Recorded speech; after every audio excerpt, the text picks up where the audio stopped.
Yo, what's up, you guys? It's Cody doing the first ever podcast, YouTube type deal. Gonna be talking about Tennessee football, mainly just Tennessee football. Gonna have some Alabama stuff in a whole nother video.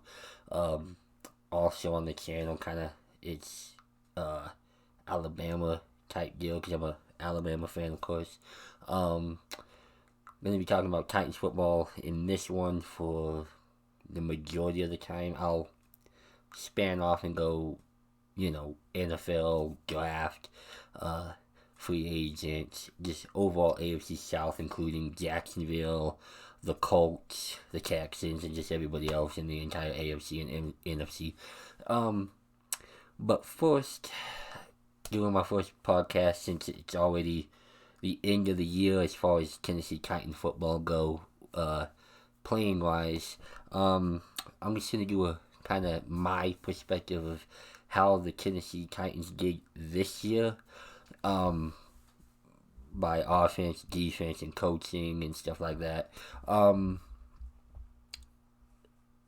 What I thought could have been better, what I thought was actually pretty good, and kind of give my 2 cents on the whole season. But first off, they did better than what I thought. Going into the playoffs, I wasn't expecting this to make the playoffs. Especially, with Arthur Smith and, the whole we won a 1995 offense type shit. But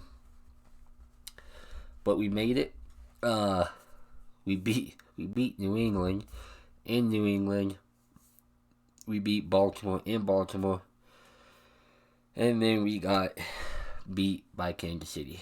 I picked Kansas City to beat us, even though I am a Titans fan. Just gotta be logical and, and just honest and real. I didn't see us beating Kansas City. Just to kind of give a back on that game. Going into week 10, Patrick Mahomes is pretty much injured, but he was able to play. They also didn't have like 2 or 3 starting offensive linemen, and then one of the other starting offensive linemen got hurt. So that obviously helped. And it was in Nashville. Home field's always a big deal. Even if it's not the playoffs. Going into the AFC Championship game, I didn't really think we were going to win. I thought there was some pretty bull jive calls, but it is what it is, Better luck next year, which hopefully we will be back next year, depending on how we do in free agents, who we lose, who we pick up, how we do with the draft. I think that's really going to be a staple of my opinion on how we do. So, me personally, I like to go off Pro Football Focus. Offense-wise, we were, 12th in total yards per game. Averaging 363 yards per game. Not bad. Not too bad. That's above average. We did really good in the rushing, obviously, with, King Henry. Yeah, he was 139 a game. But the passing is what got me. We weren't overly good with route concepts for our wide receivers. You consistently almost always saw A.J. Brown catching passes going across the middle and stuff, and a lot of them were play action to suck up the linebackers to the line, so that way Tannehill can kind of throw it over him and lob it over to AJ. That was really the length of what AJ did. I mean, he got a lot of yak yards out of it.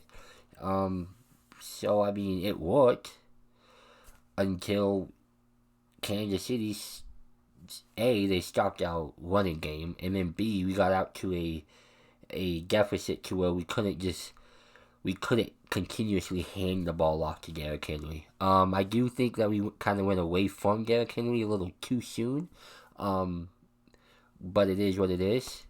Um, I think maybe me personally, I didn't like Arthur Smith. I thought that was a cheap, pretty lazy hire. Going into the game, a lot of people are like, "Oh, Arthur Smith's doing a really good job. Arthur Smith's doing a really good job." I don't think he was doing a really good job. I really don't. Um,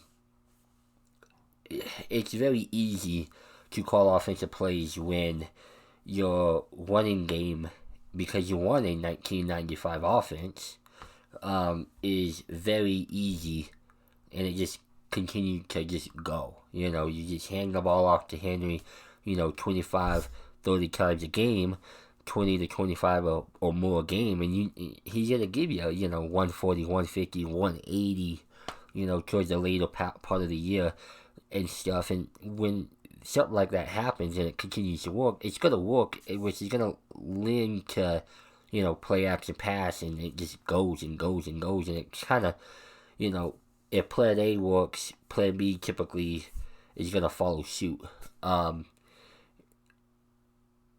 Once it got stuffed and once it stopped, we didn't have a backup plan. We couldn't. We didn't have one.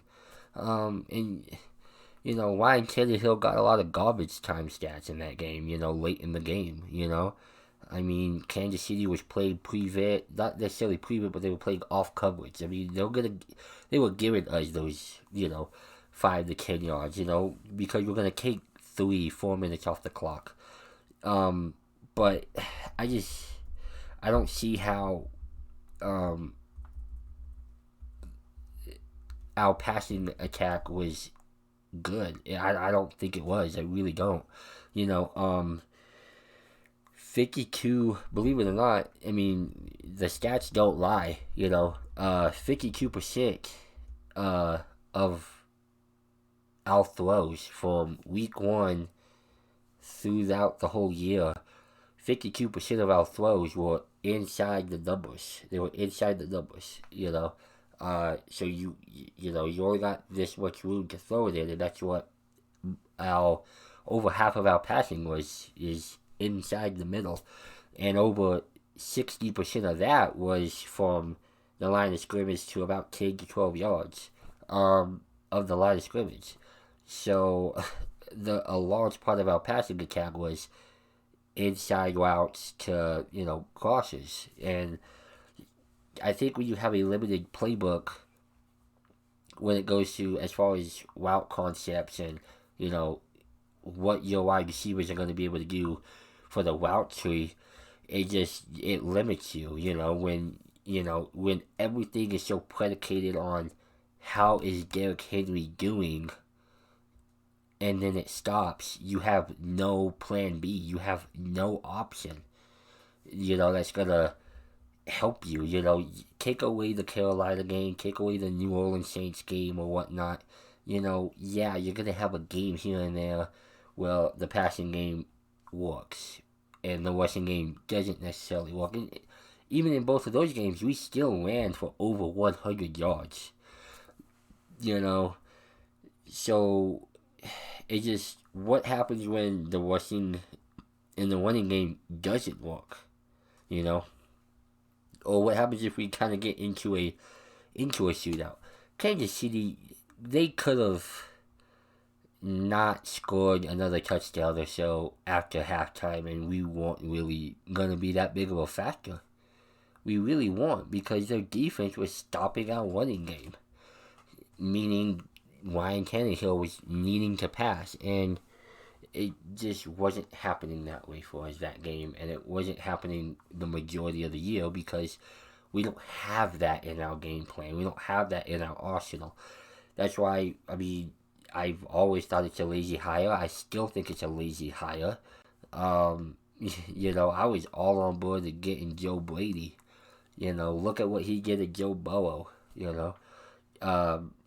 People can sit here and say, oh, Joe Burrow did this, Joe Burrow did that. He didn't do anything until Joe Brady got there. if he was this good, he never would have gotten beaten out, at Ohio State, and he never would have transferred from Ohio State when he knew Justin Fields was coming. He never would have transferred, never would have left. If he was that good, he never would have left. And then even in LSU, most of those wide receivers, if not all of them, including Moss, Jefferson, Chase, and stuff, they were there last year, and he didn't do this. I mean, it all circled back around when Coach O and stuff hired Joe Brady. Guess where he comes from? Sean Payton at New Orleans Saints. It is what it is. But we're so focused on running the ball. Let's run the football. And sooner or later, it's just not going to work. We're going to be in a bind. And it's going to happen again next year, too. If we get deep into the playoffs or whatnot, if that team stops our running game, we're most likely going to lose that game, too, because we don't have a backup plan. There's no excuse for this. There's no excuse. We have Jonnu Smith. We have A.J. Brown. We have Corey Davis. We had Adam Humphries. Now Adam Humphries missed more than several games because of an ankle injury, but we still had weapons. We had weapons that could have been used and utilized, and they just were not. If I'm a wide receiver, I'm honestly kind of somewhat praying to God that I don't ever get drafted by Tennessee. Because we don't use wide receivers. We really don't. And that's why I think Josh Jacobs, even though he missed like 4 games, is going to win Rookie of the Year. I think he had a better rookie year than AJ did. Offensive line, man, throughout the year, I thought was kind of suspect, really. Roger Saffold came on late during the year. So did Ben Jones, and certainly did Nate Davis. Nate Davis came out strong later on in the year. Now, he obviously needs to get better, yeah. Jack Conklin actually graded out as the best offensive lineman that we had. He graded out with an 80.6 according to PFF, with Taylor Lewan, white hot on his trail at 79.7. Of course, Nate Davis, he was a rookie, so you would believe he gave up the most sacks, and he did. Taylor Lewan, of course, led the team with the most penalties, with 13. It is what it is. Taylor Lewan kind of plays with that little edge and that little get up and go mentality. Does he need to be a little bit more smart? Yeah. But it is what he's toned it down with the really stupid penalties, like the whole get up in your face and, personal fouls, unnecessary after the whistle crap. He's really slowed down on that. Something else that I want to kind of throw out, as far as wide receivers, A.J. Brown caught, 57 balls. He was targeted 93 times. He had 4 drops. Corey Davis, he caught the ball 49 times out of 80 targets, with only 3 drops. Only 3. Corey Davis and A.J. Brown both had the same catch percentage when thrown to and targeted. They had the same catch percentage, so they were even right there. Brown got a ton of yards after catch. He got those yak yards, which always are very big and needed in the NFL. You got Adam Humphries. He missed quite a bit of action, like I said earlier, but he caught 41 footballs. On 52 targets.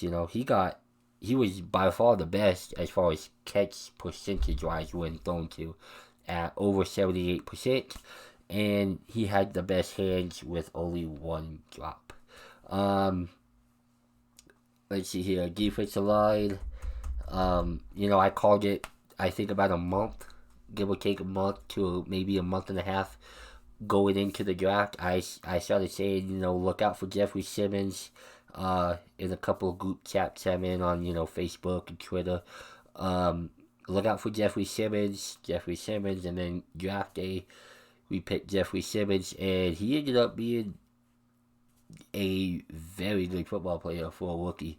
I don't think he ever 100% got back from his torn ACL. I think next year you're going to see a faster jump off the line and a quicker Jeffrey Simmons. And, considering how well he did, it's only going to be better. And I see him being a better Joel Casey than what Joel Casey was. So I wouldn't be surprised if we go a defensive line in the draft again this year, or definitely an edge rusher. Got to get those guys. You can't have enough. We saw it in Kansas City. We couldn't get pressure on Mahomes, and he was able to just get out and just take off and run. We can't be having that. Harold Landry, obviously, he led the team in sacks with 10. He also, surprisingly, he actually missed 11 tackles. Evans, Wasara, man, my boy from Alabama, he missed, sadly, 18 tackles. Can't have that, especially when you're in an AFC Championship game and you're trying to tackle a quarterback on the sideline who ended up scoring the touchdown. You can't do that, man. You can't. You had the angle and everything, man. But overall, throughout the whole year, I think he did really well. 111 tackles going into your second year ain't bad, especially considering the fact that him and Jaywan Brown would kind of switch roles with Wesley Woodyard at the start of the year. So Wesley Woodyard would come in kind of as a relief pitcher type deal, and get in there on some occasions. But as the year progressed, it kind of got lower and lower and lower. And Rashad and Jaywan Brown were on the field more together for longer during the game. Adoree Jackson, as far as defensive backs go, we really missed Malcolm Butler later on in the year. Especially in the Kansas City game. Malcolm Butler, he may not be fast, but he's smart. He knows the game, and I think he would have been a really good matchup, especially for somebody like a Sammy Watkins. Brock, he had some good moments, especially in the New England Patriots game. I think he had actually probably the best game out of every defensive back in that game, besides for maybe Logan Ryan.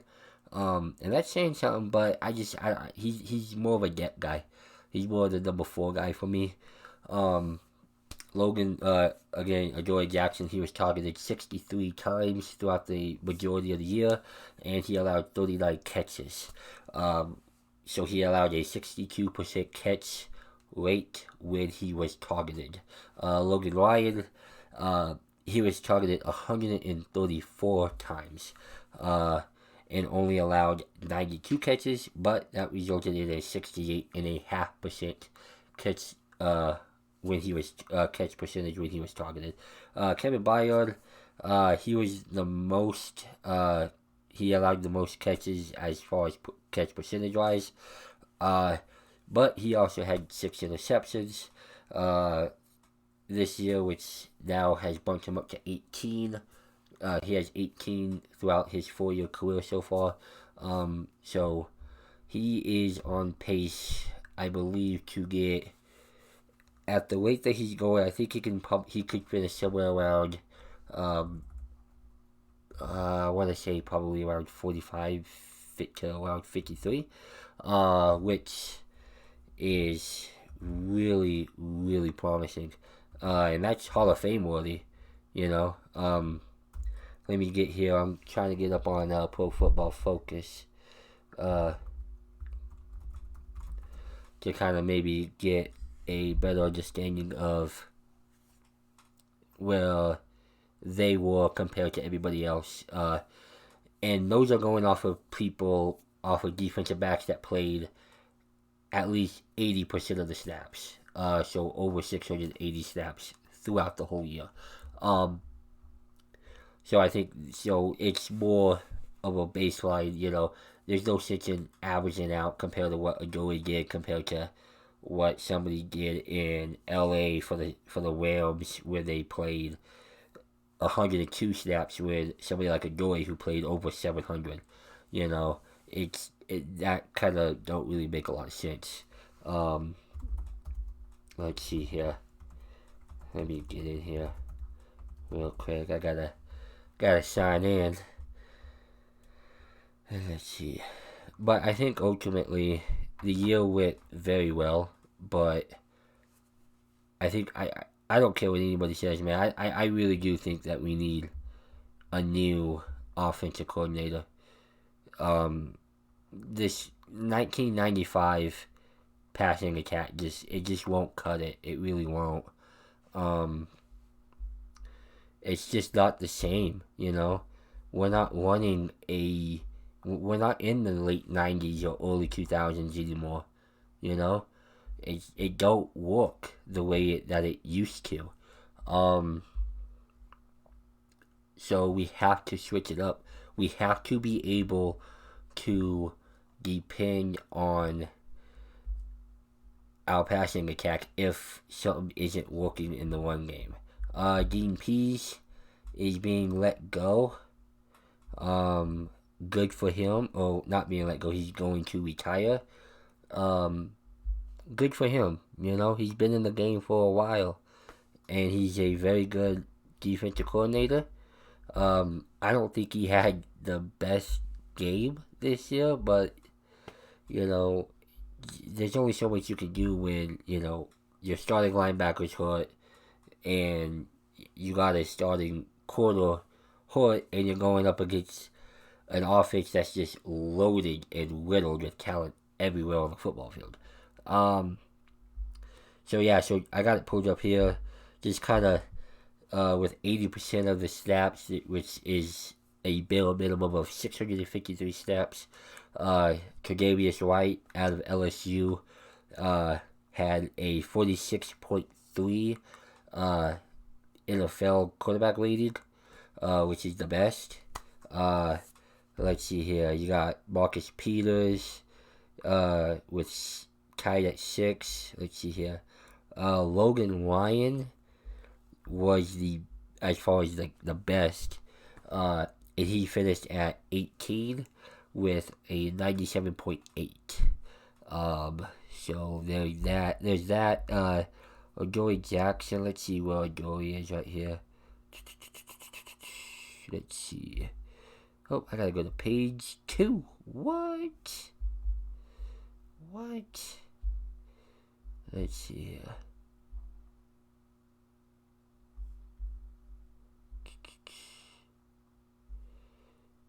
Let's see. Oh, yeah, dang. Oh, actually, maybe he gave me. So let's see here. I think somebody that has to go into DP's role, I'd like if Tyrone McKenzie, who's the middle linebacker, came in and did it.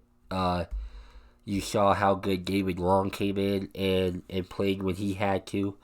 Earlier in the year, he was pretty iffy, but again, he was a rookie. But I think he came out and did very well later on in the year.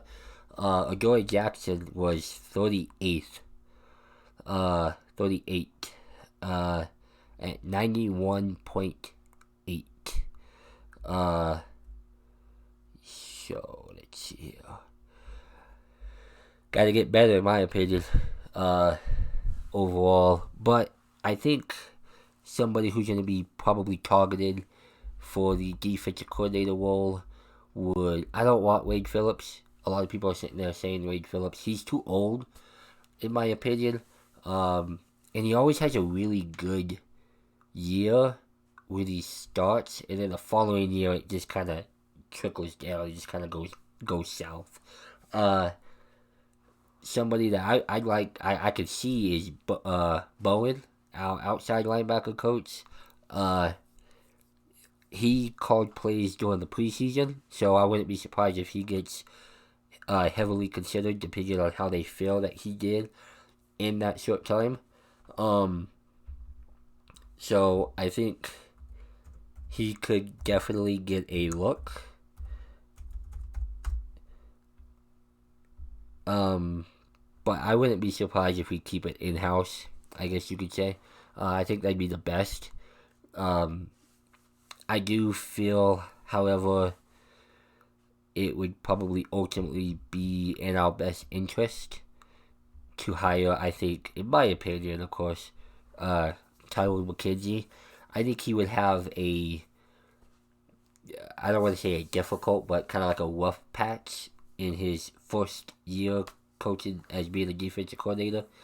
Uh, so I think we would have to kind of give it a couple years, 2, maybe even 3 years, before we can see what he very well could be. But that's the problem is when you have guys like Joel Casey and you have guys like Logan Ryan, Kevin Byard, uh, Evans, Brown, Landry, uh, sooner or later, those guys, Evans, he's going to be wanting that money. Joey Jackson, he's going to be wanting that money. Uh, and then, 4 years from now, Jeffrey Simmons is going to be wanting some money. Um, and that's just our defense, so you can't just sit here and say, oh, we can just kind of wait and see. We kind of have to. I think we're in that period of let's go get who we need. Rather, I don't care how much money it is, and let's just go out and let's get them, and let's try and get the Super Bowl very next year. John Robinson's been exceptionally good in the draft. He obviously, you ain't never gonna bat 1,000%, but he's done very, very well. I think he's done much better than what probably the other 25 other GMs compared that he's done. I think he's in the top. I think he's a top 5 GM. Um, but I do think ultimately he's gonna have to make a decision. I think, do we go to the defense again this year, or do we go to the offense? And I think we should go defense this year. I would love to see us draft a guy like Isaiah Simmons, out of, Clemson. He's Mr. Do It All. Of course, I'll talk more about the draft later on as the draft comes in. But that's pretty much what I got for the first ever Tennessee Titans show here. I'm going to do one about Tennessee once a week. I'm going to do one about Alabama once a week. So I do feel hopefully this will take off. But I just love talking Titan football. And we're going to see where we go. Hopefully we get some news on what we're going to do with Ryan Tannehill and Derrick Henry. Those are the big ones. What we will do, I would like to see is, I'd like to keep Derrick Henry and Ryan Tannehill, but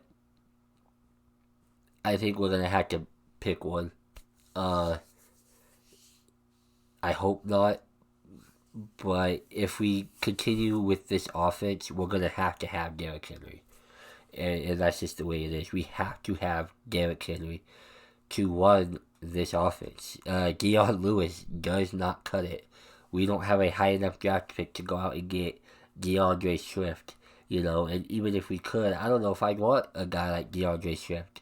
He's had hamstring issues. He's had, and it's a different ball game, man, when you get from college to the pros. Those hammies kind of, they linger a little bit longer in the pros because they just hit you just that little bit harder. But I think our offense needs to come up, and it has to go with the passing. We have the weapons. We have to open it up. And until we do that, I don't see us ever bringing the Super Bowl to Nashville. I just don't see it. But there it is. Podcast number uno is in the books. It is what it is. me point out my views throughout the whole thing. That's me being real from my head to the camera. If y'all don't like it, tough shit. Uh, Tighten up. Hopefully we see what we're gonna do. Let's do it.